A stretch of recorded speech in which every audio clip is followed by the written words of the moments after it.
Herkese merhaba.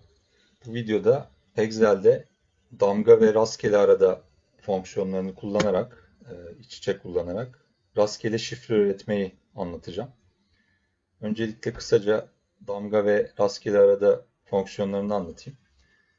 Damga fonksiyonu İngilizce'de char fonksiyonu diye geçer. Kod numarası ile belirtilen ASCII karakterini veriyor. ASCII karakteri ne demek? American Standard Code for Information Interchange diye İngilizcesi. Yani bilgi değişimi için Amerikan standart bir kodlama sistemi, kayıtlı bir kodlama sistemi var. 7 bitlik bir karakter kümesi Amerikan sisteminde kullanılan çeşitli kodların olduğu sistem. Şöyle birden 255'e kadar bir karakter grubu var. Bunda çok basit bir formül var. Damga işte A2 mesela. Yani birinci karakter kümesinin ASCII kod karşılığı buymuş. Yani böyle şekiller var işte mesela. Dolar işareti, bu hashtag, yüzde, birleştirme, işte yıldız. Yani her sayının bir karşılığı var. Mesela eşittirin ASCII kodu 61'miş. E, Mesela et işareti var maillerde kullanılan. Bunda 64'müş. Bunun böyle bir işlevi var damganın. Bir de rastgele arada rand between diye bir fonksiyon var. Örneğin sürekli değişen internet bankacılığı şifreleriniz olabilir vesaire olabilir. İşte bunlar da faydalanabilirsiniz. Ara ara değiştirmeniz gerekiyor çünkü bunları. Bu nasıl çalışıyor? Mesela eşittir diyelim. Rastgele arada 8 karakterden oluşan bir şifre var diyelim ki. İşte bu aralıkta rastgele sayı üret diyorsun Excel'e. Şu aralıkta 1,1 ve 999 aralığında rastgele sayılar üretiyorsun. Enter'a basıyoruz. F9'a bastığımız zaman F9 nedir? Şuradaki şimdi hesapla yani kısa yolu F9 tüm çalışma kitabındaki formülleri yeniden hesaplıyor. O yüzden her F9'a bastığımda bu yenileniyor. Kısa yolu F9'dur. Bakın bu sayılar hep değişiyor. Bunu başka bir tabloda mesela değişmesini istemiyorsunuz. Ben şimdi Ctrl+C ve yapıştırmaya kalkayım şuraya. Aynı sayı gelmeyecek. Yine değişti.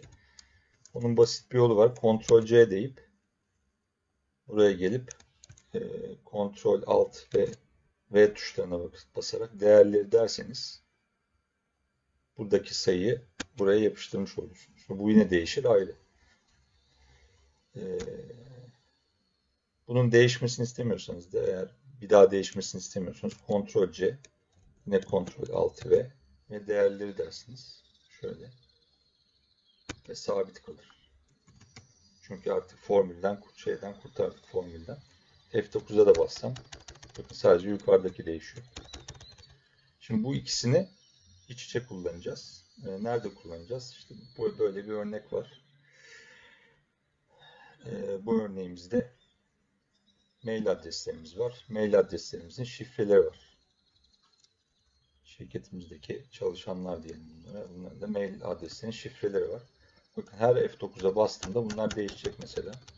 Güvenlik amacıyla diyelim ki her 3 ayda bir şifreleri değiştiriyoruz ve yeni birer şifre vermemiz gerekiyor bu mail adreslerine. İşte mesela bundan faydalanabiliriz şimdi. Şöyle taşı veya kopyala diyeyim. İkinci bir sayfa üzerinden devam edelim.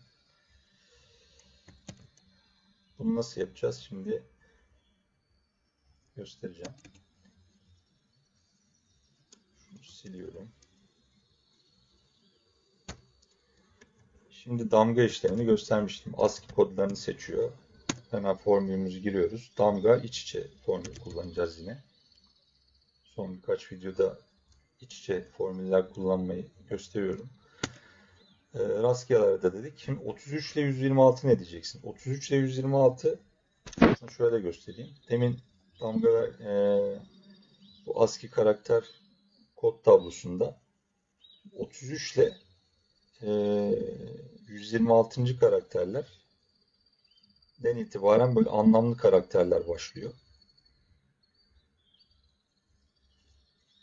Diğerleri böyle çok anlamlı karakterler değil. Bizim şifre üretmek için kullanabileceğimiz. O yüzden buradaki 33 ile 26, 126. Yani biz bunları kullanacağız. Anlamlı şifreler üretmek için. Bakın şunlar mesela çok bizim alfabemizde kullanılan şeyler değil. O yüzden 33-26 yoksa başka bir anlamı yok. Şimdi geliyorum tekrar buraya. Eşittir. Damga. Büyük harf yapalım. Rastgele arada. Aç parantez. 33. Burada 50 yazıyorum. Ve 126 diyelim. Kapattık parantezi. Bir tanesini daha kapatıyorum. Şimdi bunu bir de birleştireceğiz. Yani şimdi bu bir karakter üretti. Ama biz mesela 6 haneli bir şifre üreteceğiz şimdi. Klavyeden Shift ve 6. Klavyedeki Shift ve 6 tuşlarına beraber basıyorum. Bu birleştir demek biliyorsunuz. Şimdi bunu 6 kere kopyalayacağım yan yana. Şöyle yaparsak Ctrl C ile. Bu birincisiydi. İkincisi bu. Üçüncüsü. Tabii birleştir. Şuraya araları birleştir koymak için Shift artı 6'ya basıyorum. Üçüncüsü bu. Yine Shift artı 6'ya basıyorum. Ctrl V ile yapıştır yaptım. 4 oldu. Shift artı 6'ya bastım. Yine Ctrl V ile yapıştırdım. Ve son olarak yine Shift artı 6'ya bastım ve Ctrl V ile yapıştırdım. Enter'a basalım. Evet bakın. 6 kere yaptım. 7 kere, 8 kere kaç haneli şifre üretmek istiyorsanız o kadar tekrarlamanız gerekiyor benim yaptığım. Benim şimdi bu yaptığım 6 haneli şifre üretecek. Aşağı doğru çekiyorum. Bakın mail adresinin karşısına geldi. Deminki yaptığım gibi formüllerden şurada hesaplaya basarsam bakın. Tabii her seferinde basmam lazım bunu. Gerek yok. F9 klavye kısa yol tuşudur bunun. Şuraya da yazayım. F9 kısa yol.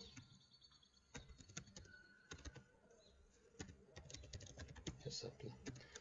Evet, her F9'a bastığımızda bakın otomatik şifre üretecek.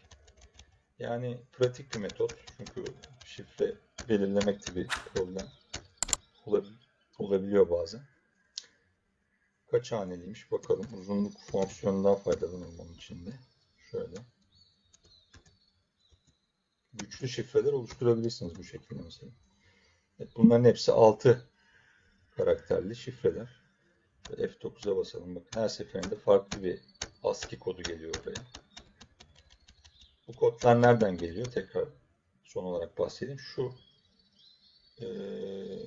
Excel'de kayıtlı 1'den 255'e kadar olan karakter kümesinden geliyor. Buna da ASCII kodu deniyor. Videonun başında anlamını açıklamıştım. Umarım faydalı olmuştur. Sonraki videolarda görüşmek üzere. Hoşça kalın.